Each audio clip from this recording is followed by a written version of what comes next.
So ratio is a mathematical number calculated as reference to relationship between two or more numbers. When the number is calculated by referring two or more accounting numbers derived from the accounting statements, it is termed as what? Accounting ratio. So whether my business is running in a profitable way or not. So I will have a financial soundness of the business.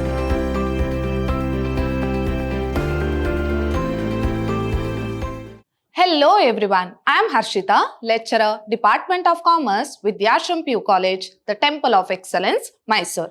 My dear students, today I am going to discuss your chapter 5, that is from part B, that is accounting ratios. So let us see what is this accounting ratio. So in your previous chapter, that is from part B, you have learnt about financial statement of a company. So after that you have learnt about analysis of financial statement. Your next chapter is accounting ratios. So let us see what is this accounting ratio, why it has been used in accounting. So what is the prominence of accounting ratios? So let us quickly begin the session, and this is session number 1. So we shall discuss about what is the meaning of ratio. So hope you all know what is this ratio. So ratio is a mathematical number. So when you hear a word ratio, so we have come across in a mathematics, correct? So ratio is a mathematical number calculated as reference to relationship between two or more numbers. So you might have seen. So when do we use this ratio? So in your part A, you have learnt about profit sharing ratio. So if your profit sharing ratio is 2:1. So this 2:1 is called as what? Ratio. So what is this ratio? It is a mathematical number where you are going to explain about the relationship between two or more numbers and can be expressed as a fraction, proportion, percentage and the number of times. So how the ratio can be expressed? Ratio can be expressed in the form of fraction. Now this 2:1 can be written in the form of fraction as 2/3 and 1/3, or it can be written in the form of proportions, or it can be expressed in terms of times, number of times as well as in the percentage. So in this accounting ratios, you are going to learn about the relationship between two or more accounting data. So suppose if you are comparing your current assets with current liability, so what is the proportion or what is the ratio? Okay, so if the current asset is 2 and current liability is 1, so it can be expressed in terms of 2:1. So that is known as what? Or any number which is being expressed in the form of ratio where it is having a relationship between two or more numbers is called as what? A ratio. So hope you are clear about a ratio. So this is just an introduction here. So we are just learning about what is the meaning of ratios. Next, coming to meaning of accounting ratio. So let us see what is this accounting ratio. So when the number is calculated by referring to two accounting numbers. So ratio is, it is a relationship between two or more numbers. Then what is this accounting ratios? Here we are going to compare the accounting data, two or more accounting data in the form of fraction or in the form of ratio, that is known as what? Accounting ratios. So when the number is calculated by referring two or more accounting numbers derived from the accounting statements, it is termed as what? Accounting ratio. So best example I have told you, suppose if you want to compare your current assets with current liability or fixed assets with the liabilities, then what is the ratio? What is the relationship between, or how the relationship is expressed in the form of numbers or in the form of fractions or in terms of percentage or in terms of number of times. So that relationship is known as what? Accounting ratio. So under accounting ratio, you are going to compare with that of accounting data. So that is called as what? Accounting ratios. So hope you are clear about accounting ratio. Now let us move on to the objectives of accounting ratios or objectives of ratio analysis. Now what do you mean by ratio analysis? So in your previous chapter, you have learnt about financial statement analysis where you are going to learn each and every bit of your financial statement in detail so that you will come to know what is the exact relationship between two or more factors there or two or more data in the financial statement. So that is known as what? Analysis. Financial statement statement analysis, where you have learnt about what is the relationship between the current assets and current liability, to what extent it has increased or decreased. So you are comparing each and everything by preparing comparative statement as well as common size statement. So this is also one of the tool of financial statement analysis, that is your ratio analysis, where you are going to express the relationship between two or more accounting data in terms of ratios, fractions, proportions, or number of times, or in terms of percentage. So these are all known as what? Accounting ratio analysis. Now let us see what are the objectives of ratio analysis.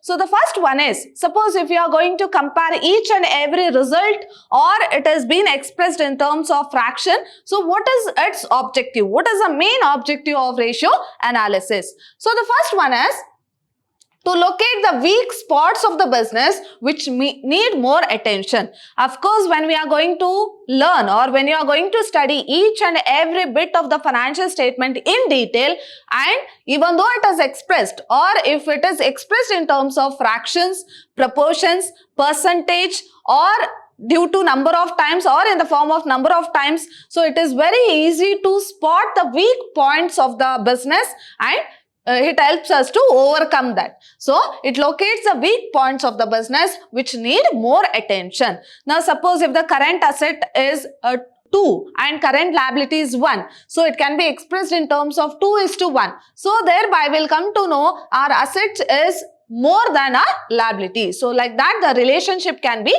expressed, so that we can identify the weak points of the business.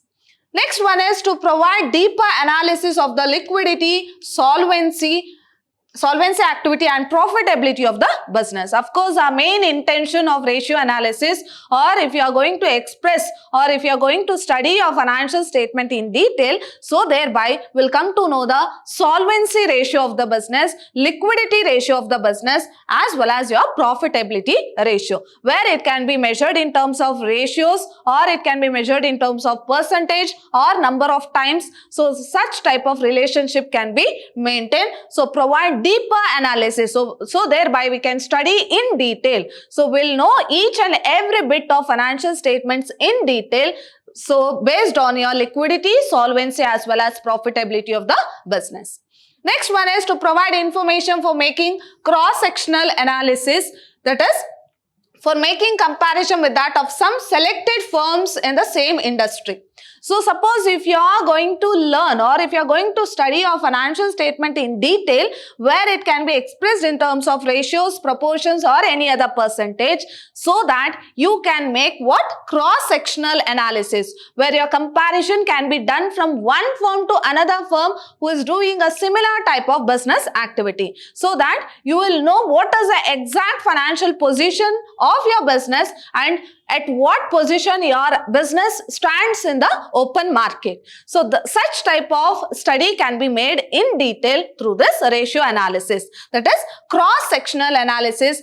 So for making comparison between one firm to another who is doing a similar type of business activity.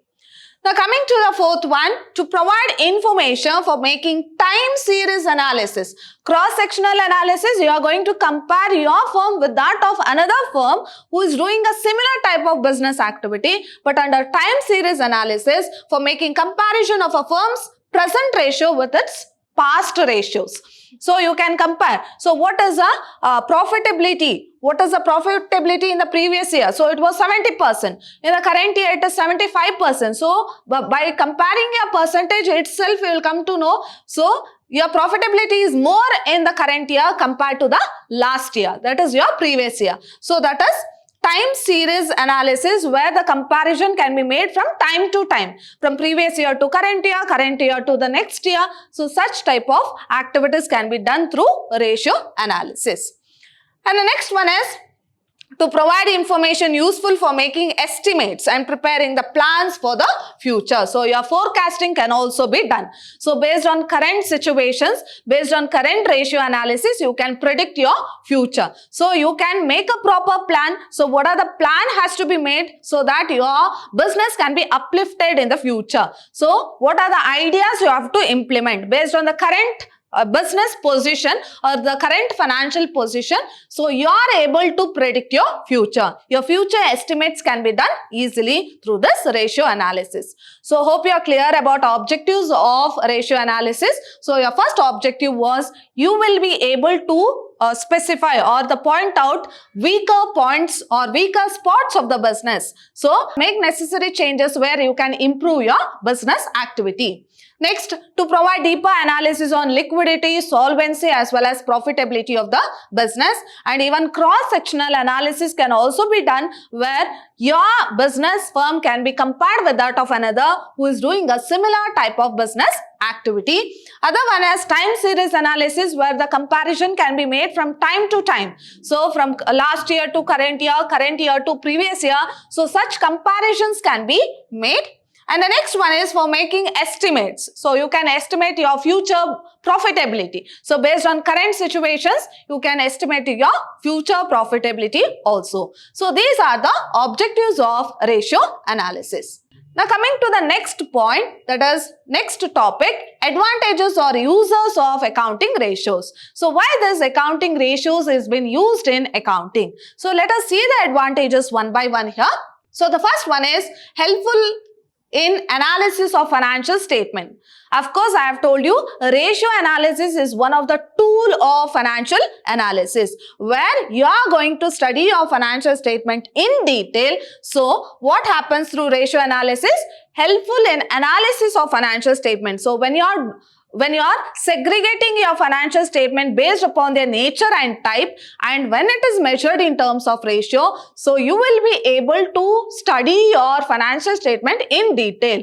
So your analysis of financial statement can be done. So you can compare your current assets with that of current liabilities. You can compare your current assets from previous year to current year, or based on current year, what would be the current assets in the next year. So such comparisons can be made. It's not only in terms of assets and liability. So each and every bit of financial statement can be studied in detail. For example, what was the shares in the previous year? So what was the borrowings in the previous year? What would be the current secured loan? So when compared to your current year, secured loan was more or less in the previous year. So such comparisons can be done here. Okay, so helpful in analysis of financial statement. Next one is simplification of accounting data.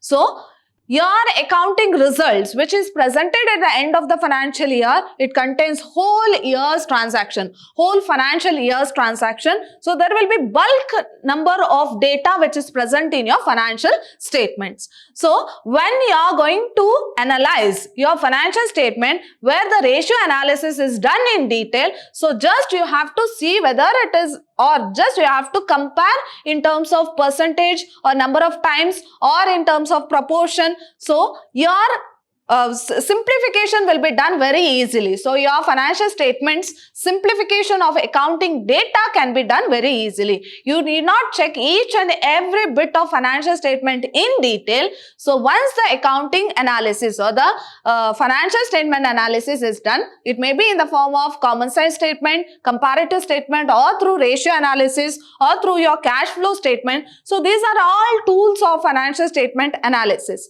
So once it is done, your simplification of accounting data will be there. So your accounting data will not be that too bulk where your measuring as well as simplification of accounting data can be done very easily. Next is helpful in comparative study.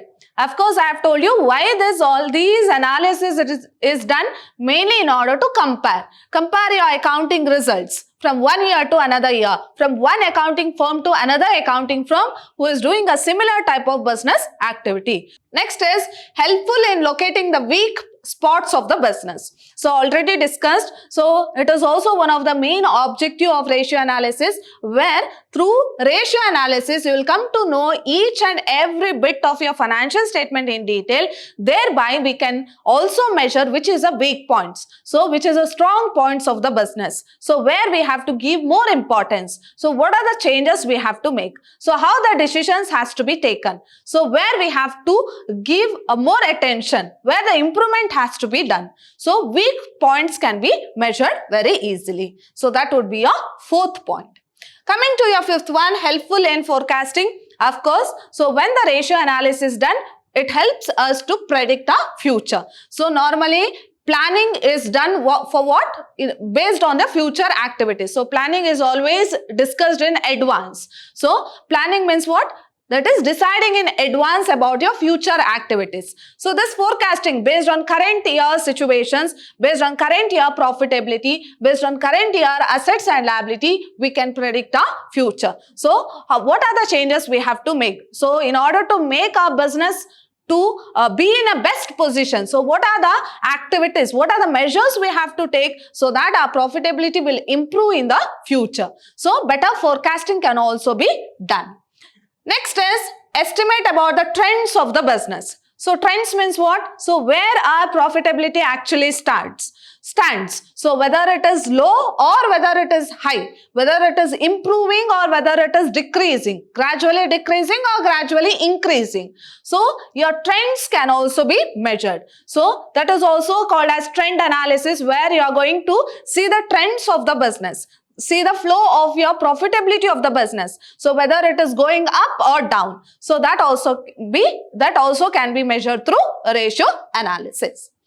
Next is fixation of ideal standards. So when you fix a proper standard so that you can measure your standards with that of actual situations. So that we call it as what? That is based on your forecasting. So you will set a standard. So you will set a standard today. So this should be our profitability of the business. So when we actually earn that profit, you are going to compare your actual standard with the already specified standard. So already specified standard will be measured with the actual standard and see what is the variation. So what we have predicted, whether we are able to reach that prediction or not. So what are the changes that have been incurred in the business? So that is called as what? Fixation of ideal standards. So based on the current situation, so we have to fix a ideal standard where that ideal standard has to be measured with the actual standard or actual profit of the business and see for which reason there is a variation, whether we are able to reach that ideal standard or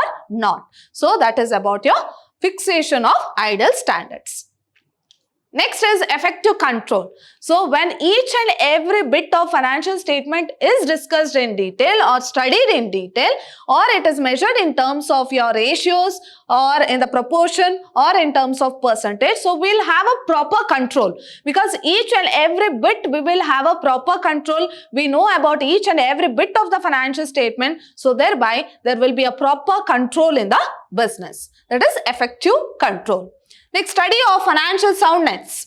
So whether my business is in a profitable way or not. So whether my business is running in a profitable way or not. So I will have a financial soundness of the business where each and every bit is studied in detail. So thereby I'll come to know which is the weaker sections of my financial statement, and I'll come across financial soundness of the business. So when compared to other firm, what is my standard? What is my actual standard of my financial statement? That is my business organization. So that can be discussed in detail. That is study of financial soundness. So these are the advantages or uses of accounting ratio analysis. Okay.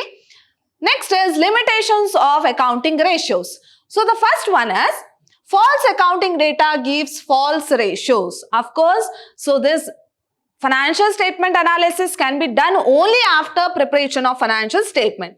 Even though there are a lot of advantages of ratio analysis, we have few disadvantages also.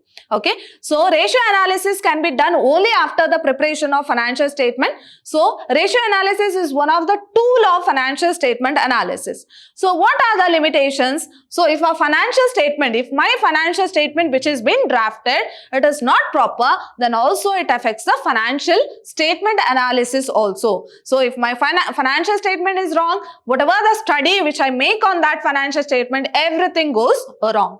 So false accounting data gives false ratios. If my financial statement is not proper, then of course, whatever the ratio analysis, what I've done on that financial statement, it also goes wrong. That would be the limitation. Next is comparison not possible if different firms adopt different accounting policies. Of course, there are a number of accounting policies. So, it doesn't mean that every organization will follow the same accounting policies. So, if the organization is following different accounting policies, then of course, I can't compare my accounting result with that of another. Why? Because if other organization is following some other policy and I am following some other accounting policies, so for that reason only they have bought a standard accounting policy where each and every organization has to follow the same accounting policies. But there are certain organizations who do not follow the same accounting policy, then my accounting result cannot be compared with that of another firm who is following different accounting policies. So your comparison becomes difficult. Next is ratio analysis becomes less effective due to price level changes. Of course, there is always fluctuation in the price. So, whatever the fixed asset which I purchased today, so after 10 years or after in the next year itself, the value of fixed asset might have increased or decreased. So, due to changes in price level, so actual comparison or actual study cannot be done. Even though if we are following ratio analysis also, so suppose if I analyze or if my financial statement is prepared at the end of the financial year, so by taking all the information of the whole financial year, so in the beginning of the financial year, price level might have increased or decreased. It will not be same at the end of the financial year also. Thereby, whatever the financial statement what I have prepared on that particular day, that is end of the financial year, it will also be wrong. And the same way, whatever the study what I am making based on that financial statement, it also goes wrong. So, due to price level changes, actual comparison or the exact comparison or exact analysis of accounting statement cannot be done. Next, fourth limitation is ratios may be misleading in the absence of absolute data. So, this ratios may be misleading in the absence of absolute data. So, if you are not following a particular absolute data, so whatever the information what you have got, it also goes wrong. So, ratios may be misleading if the absence of absolute data. In the absence, if the absolute data is not given properly, then of course, my accounting ratios will be misleading. Next, limited use of a single ratio. So, you are not going to compare a single ratio, you are going to compare with all other ratios. So, limited use of single ratio. So, if you are expressing your financial statement in terms of single ratios, then it is a disadvantage for you because you are not going to compare with other type of ratios. That is your limited use of single ratios. Next, window dressing. Of course, there is always window dressing in order to show your fair financial position, fair as well as good financial position. Normally, the organization goes for window dressing. So, when they go for window dressing, of course, whatever the ratio analysis what you have done, that also goes waste. So, window dressing is also one of the disadvantage. Next, lack of proper standards. Suppose if you are not maintaining a proper standards in the preparation of financial statements, then of course your ratio analysis also goes wrong.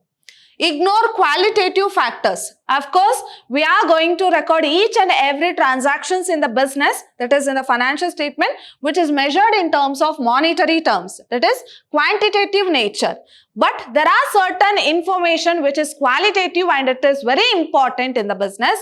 They are not recorded in the books of account, thereby it is not shown in the financial statement and your ratio analysis cannot be done through this use of financial statements. That is lack of proper standards, along with that ignores qualitative factors. It's only because whatever the data we are going to record in the books of account, it is measured in terms of money, which is quantitative in nature. Even though it is very important in the business, for example, resignation of an employee, appointment of an employee, these are qualitative factors which is very important in the business, but still it is not recorded in the books of account. Such qualitative factors are ignored in preparation of financial statement, thereby it affects the ratio analysis also. Next is, ratios alone are not adequate for proper conclusion. So, we cannot tell that everything is done through ratio analysis. So, there are many other factors which involves in taking a proper decisions. So, we can't just depend upon ratio analysis and whatever the result we got through a ratio analysis. So, wholly we cannot depend upon ratios. Effect of personal ability and bias of the analyst. It is always there. Well, preparation of financial statements also, it is always there bias on the side of the analyst. That is one who are going to prepare your financial statement. Here also ratio analysis, their own decisions, their own bias will be there. So that is also one of the limitation here. This effect of personal ability and bias of the analyst. They can take their own personal decision which may affect the actual results of the business. So these are the certain limitations of accounting ratios. Next one is classification of ratios. So let us see how the ratios have been classified. Ratios may be classified into 4 categories as follows. So there are 4 categories of ratios. So the first one is liquidity ratio. Second one is solvency ratio. Third one is activity or turnover ratio. Fourth one is profitability ratio or income ratios. So these are the 4 types of accounting ratios. So which are the 4 types? Liquidity ratio, solvency ratio, activity or turnover ratio, profitability ratio or income ratios. Now this is more important here where we are going to learn about current ratio and quick ratio. Other than that, you will have a question on the combination of activity ratio or profitability ratio for 12 marks. So as per new question paper pattern, so earlier they used to ask this liquidity ratio for 6 marks, but as per new question paper pattern, you don't have a question on liquidity ratio. So you will have a question on activity or turnover ratio as well as profitability ratio where they'll combine 3 ratio. They'll ask 3 ratio from activity ratio and 3 ratio from turnover or profitability ratios where 6 ratios, calculation of 6 ratio will be asked for 12 marks. So you can give more importance for this calculation of ratios. So hope you are clear about classification of accounting ratios. So in my next class, we shall discuss about one by one. So the first type of ratio is liquidity ratio or working capital ratio, where you are going to learn about current ratio and quick ratio. So based on that only, so we shall solve problems on current ratios and quick ratios. So hope you have understood about what are the classification and what are the type of questions that comes under this liquidity ratio as well as quick ratio. Okay, so let us discuss in the next class. So my dear students, hope you have understood today's session. See you all in my next session with a new topic. Till then, take care. Thank you.